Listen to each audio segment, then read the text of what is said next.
Perkenalan lah Pak.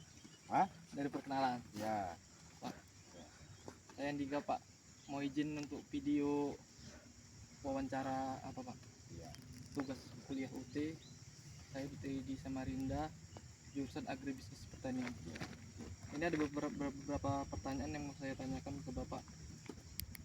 Lanjut aja ya Pak. Iya, ya, silakan. Perkenalan nama Bapak siapa ini belum jelas. Nama saya kan Monang Saragi, asisten pembibitan kebun pasir BP Multimakmur Alam. Jadi silakan ya, apa yang mau kita bahas dan tanyakan. Satu jenis bibit yang ditanam Pak. Jenis bibit yang untuk kebun pasir ya di Padasan khususnya Kaltim ini kan memakai bahan ataupun varietas Gamimas. Ya, Gamimas itu jadi persilangan antara Dura dan Pesipera. Ya, kan? Itulah bibit yang digunakan ataupun yang ditanam ataupun kecambah yang ditanam di sini di perusahaan kita.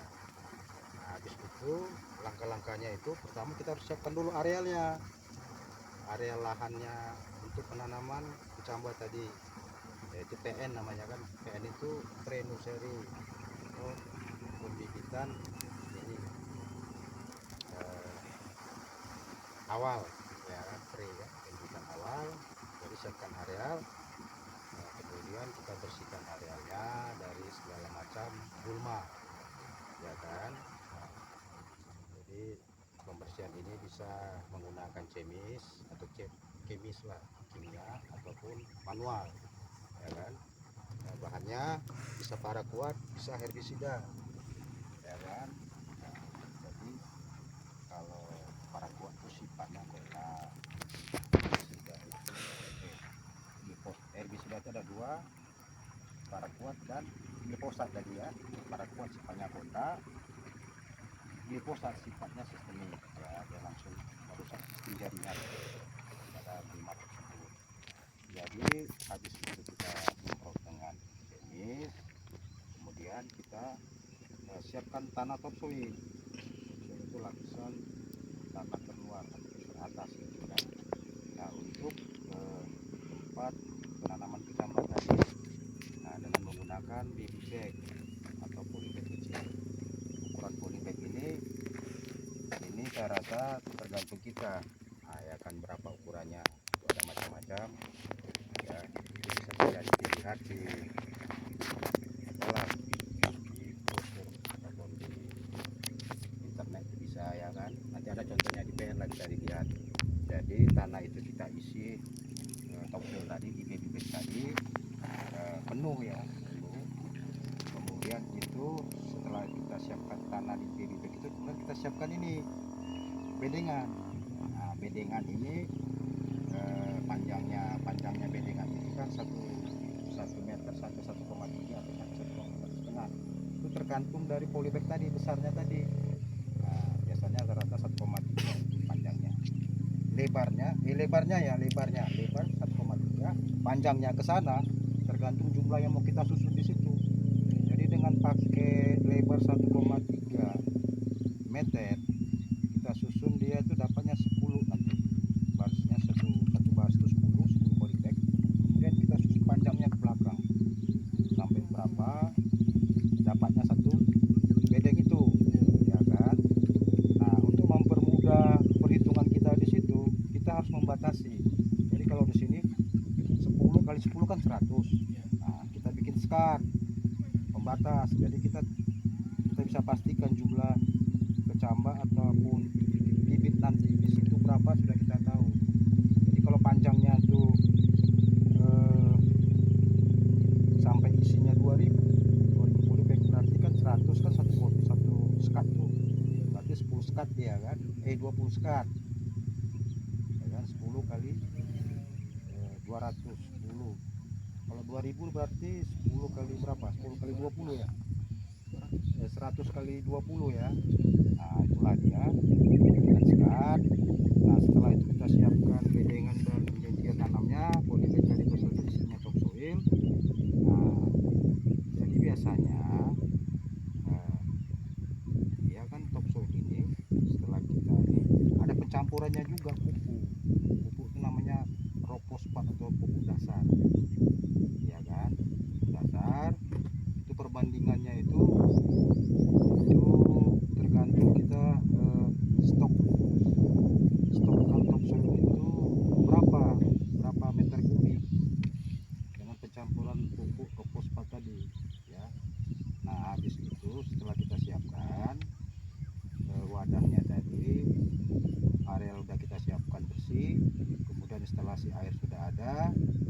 bedengan sudah kita siapkan.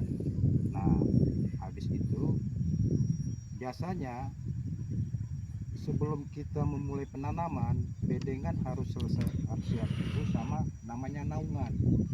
Naungan ini tempat supaya penyinaran matahari itu tidak langsung pada saat nanti kecambah ditanam, ya kan? Kalau tingginya paranet itu 1,5 meter, ya, sampai 1,5 meter lah, ya bisa lewat sedikit tapi jangan sampai 2 meter ke atas lah, ya. Nah itu bisa menggunakan terserah, naungannya terserah, atapnya itu mau bisa pakai paranet, bisa pakai pelepah kering dari sawit, ya kan. Nah habis itu setelah itu sudah kita siapkan, baru penanaman. Nah penanaman ini sebelum kita tanam kecambah di polybag tadi yang sudah kita siapkan tadi di areal bedengan tadi, nah, sebelum kita lakukan penanaman kecambah itu kita harus pastikan memang Kita bilang lah ya. kita lakukan seleksi, namanya seleksi kecambah. Nah, artinya seleksi kecambah ini kita pilih kecambah itu betul-betul yang layak ditanam. Nah kita hindari kecambah ini penanamannya yang abnormal. Abnormal itu secara fisik kasat mata kita lihat itu apabila dia radikula dan plumulanya itu harus ada, jangan sampai tidak ada. Kalau plumulanya tidak ada, radikulanya ada, itu kan abnormal. Ya. Nah, tapi bisa kita tanam, ya. Tapi nanti pada saat penanaman dipisah dia tempatnya, jangan digabung. Nah, itu seleksi lah, jadi kita seleksi berapa yang seperti gitu. Jadi yang ditanam adalah radikula dan plumulanya ada, calon batang dan calon akarnya ada. Cara nyeleksinya itu gimana? Itu nanti di kecambah itu begitu kita buka, itu harus memang betul-betul asli ya, asli itu dari kota, dari distributornya itu ada nomor, ada capnya dia. Nah itu kalau menyatakan itu asli. Nah setelah kita buka plastik atau kotak tadi kan, kita pilahin dengan hati-hati, jangan sampai patah nih. Ya. Itu karena dia batangnya itu, calon batang dan akar tuh agak lembek dia, Sensitif lah untuk. ya, jadi hati-hati betul dia. Nah habis itu setelah kita seleksi, ya, baru kita siapkan wadah untuk ini harus direndam dengan campuran untuk pencegahan jamur namanya. Itu kalau di sini dipakai itu Amistartop. Ya, Amistartop itu kalau kita di sini memakainya, kalau kemasannya Amistartop itu kan untuk pencegahan jamur tadi, sekaligus dia ini ada bahan rangsang tumbuhnya ada, dia komplit di situ namanya campuran bahan tadi kan yang Amistartop itu. Nah kita campur, kalau kita kan dia partai besar namanya perusahaan kan, main kotak lah, satu kotak itu ada berapa plastik gitu ya. Jadi satu kotak itu kita rendam dengan air, larutan air dan larutan Amistartop tadi 50 cc untuk airnya itu anggaplah 2 liter ataupun 3 liter. Kita masukkan situ, kita aduk, baru kecambah yang kita buka tadi setelah kita seleksi tadi yang layak ditanam, kita rendam ke situ. Setelah kita rendam, kemudian barulah kita lakukan penanaman di tempat yang sudah kita siapkan tadi. Ya, kita siapkan tadi, kita tanam. Dan ingat pada saat penanaman ini harus kita perhatikan, jangan sampai terbalik. Nah, kaki di atas, kepala di bawah. Artinya jangan sampai calon batang kita tanam ke bawah, calon akar dia ke atas, ya kan. Itu apabila terjadi itu bisa mengakibatkan satu, bisa resiko 50-50, satu tidak tumbuh, kedua dia tumbuh tapi melingkar ke dalam, tidak kita ketahui secara kasat mata, jadi harus kita ekstra juga itu nanti. Nah itu teknik khusus lah dia itu kan, itu cara kita untuk mengetahuinya itu pertumbuhannya bagaimana, itu teknikal namanya kan. Nah habis itu setelah kita tanam, ingat tapi pada saat penanaman tadi calon akar di bawah calon batang di atas. Itu, nah pada saat kita seleksi itu di kotak kecambah itu atau di plastik kecambah itu, pada saat kita seleksi ada saja kita temukan nanti yang double tone. Tumbuhnya double dua gitu. Nah, pengertian double tone ini calon akar ataupun calon batang dia dua Dua. dalam satu biji tadi. Nah, itu kita seleksi nanti kan, kita seleksi yang normal dan yang double tone. Nah, begitu juga penanaman nanti, jangan disamaratakan. Nanti kita siapkan khusus bedengan yang mana yang khusus double tone. Nah, di sana kan begitu. Mana yang khusus normal, nah, single tone ya kan. Nah, di sini kan gitu. Nah, setelah itu kita perhatikan, kita tanam. Kedalamannya penanaman itu, calon akar itu di bawah itu kurang lebih satu paret tangan ini, itu sekitar 3 cm lah, 3 sampai 5 cm dimasukkan ke lubang tadi. Nah, jadi itu pelubangan itu pun ya pakai kayu ataupun pakai tangan juga bisa. Tapi sebelum kita tanam itu kita siram dulu tanah itu, karena topsoil kan. Nah, kita siram, dan polybag tadi sebelum ditanam tadi juga harus bersih dari rumput-rumput ataupun gulma, baru kita siap tanam. Nah, ketika siap tanam ya kan, setelah dicampur tadi obatnya, kita tanam terus, tanam. Nah, sorenya kita siram nih, setelah kita tanam semua di hamparan PN tadi, kita siram.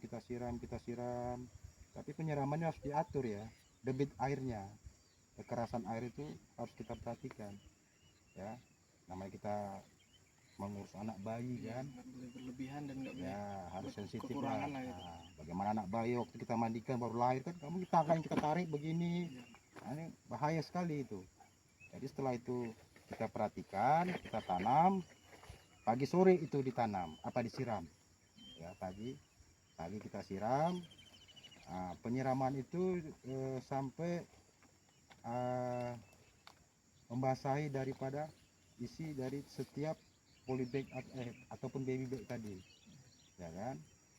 Nah, setelah kita siram pagi sore itu kita lakukan terus setiap harinya, kita lakukan terus sampai dia pemindahan nanti ataupun transplanting ke polybag besar ya kan. Kita lakukan penyiraman tadi, ketika hujan jangan ya, minimal 10 mili lah, curah hujan itu jangan disiram. Nah, setelah itu pada saat umur 2 minggu dia udah tumbuh itu ya daunnya. Kalau udah tumbuh daunnya merata semua ya kan, baru kita lakukan penyemprotan. Masuklah rotasi pertama namanya. Penyemprotan itu yang pertama adalah dengan menggunakan hama. Untuk pencegahan hama ini seperti ulat, belalang, capung, nah, itulah hama namanya kan. Nah, Itu di video kedua nanti Pak. Ini aja langsung Pak. apa itu lagi? Satu lagi, perlakuan tanah sebelum ditanami. Apakah dilakukan pengolahan, pemupukan? Nah, tadi udah saya sampaikan tadi kan. Nah, dari awal tadi. Nah, kita Bila dipupuk, jenis pupuknya apa, berapa dosisnya, waktu dan caranya. Nah, kalau masalah pupuk tadi, pertama di topsoil tadi ya kan, sebelum kita melakukan pemupukan penanaman tadi ataupun pengisian, itu kita campur dulu pupuk dasar tadi, rock fosfat namanya, dengan tanah. Nah, itu perbandingannya itu satu polybag kecil itu kan itu ada yang 1 kilo, dia 1 kilo rata-rata, ataupun 1,5 kilo per isi polybag kecil itu kan. Nah, itu kalau percampurannya satu polybag kecil itu 1 banding berapa itu, kalau 0,00 biasanya per gram isi ya. Itu biasanya 5 gram per polybag, 5 gram per polybag ya. Ya pada saat ini ya, pengembangan tadi bisa saja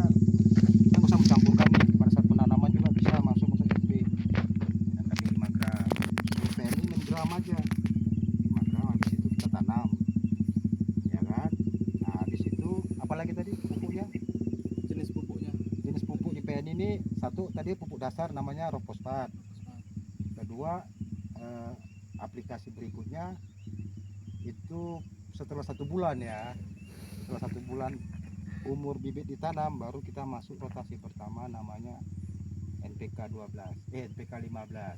Ini sih maksudnya Pak, sebelum ditanam itu ada Itu aja pupuknya. Ropospat itu Ropospat tadi. itu aja. Nah kalau di sini kan sesuai anjurannya cuman Ropospat, ya kan.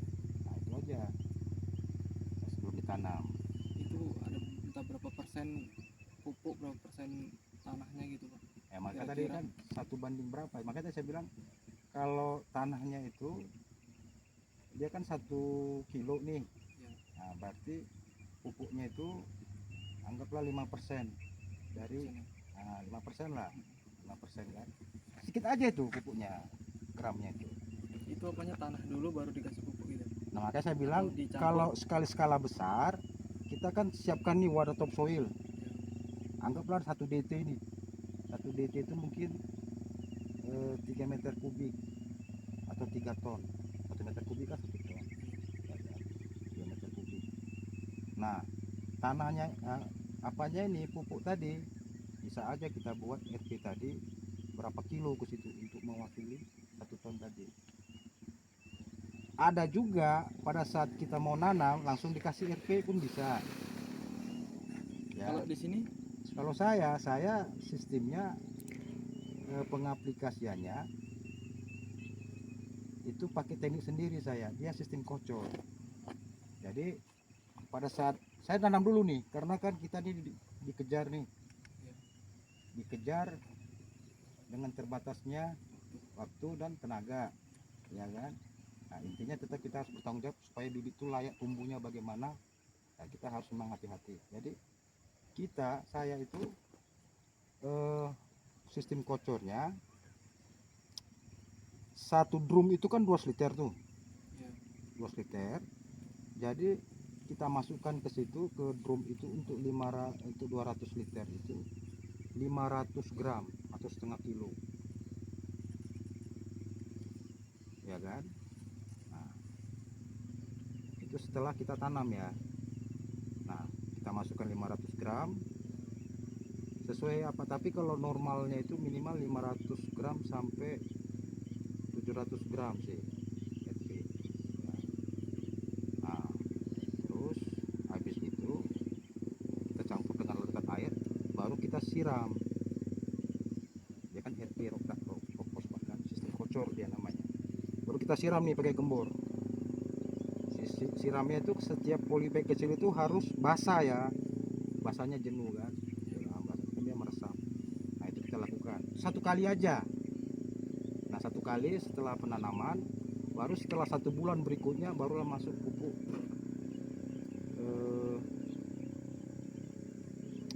NPK 12 ya. Nah itu untuk pemupukan RP, karena yang saya gunakan di sini kan rekomendasi di RKP. RKP itu hanya menggunakan RP. Nah itu yang saya gunakan, kecuali kalau ada penganjuran lain kita pakai ya. Jadi kalau masalah dosis tadi itu sebenarnya tergantung kita sih, tapi karena di sini tuh 0,0025 kilo ya per liter air. Nah 1 liter air itu kan sama dengan 1000 cc atau 1000 mili ya. Nah, jadi tinggal kita pengaplikasiannya, makanya kalau untuk mau langsung juga bisa 5 gram lah per polybag ya kan, tinggal kita menjabarkan aja kalau 5 gram 1 kilo ya kan. Jadi kalau 3 ton itu berapa ke situ, itu aja sudah ya kan, berapa sudah itu kalau sistem pengkocoran. Langsung aja di mix dia, campur lah. Nah diaduk. Dan juga pada saat awal tadi kita kan topsoil nih, kita harus ayak dulu. Nah, dari batu lah, batu sampah atau apa kan. Setelah itu bersih, baru kita gabungkan atau mix dengan RP tadi, fosfat. Ya. Nah, jadi 5 gram per polybag. Nah, itu dosisnya. Kecil aja. Nah, habis itu tadi setelah saya sampaikan pada saat awal dan penanaman dan pemupukan tanah tadi kan, topsoil. Nah, habis itu apa lagi mau ditanya? Ini sih penanaman bibit udah bapak jelaskan juga tadi sih. Nanti tinggal saya pilah aja nanti sesuai urutannya. Ya, Jadi ya itu aja lah pak. Saya rasa sudah jelas yang untuk mau saya tanyakan. ya, ya. Makasih itu pak. Oke, Pak. Maaf mengganggu. Ya, ya.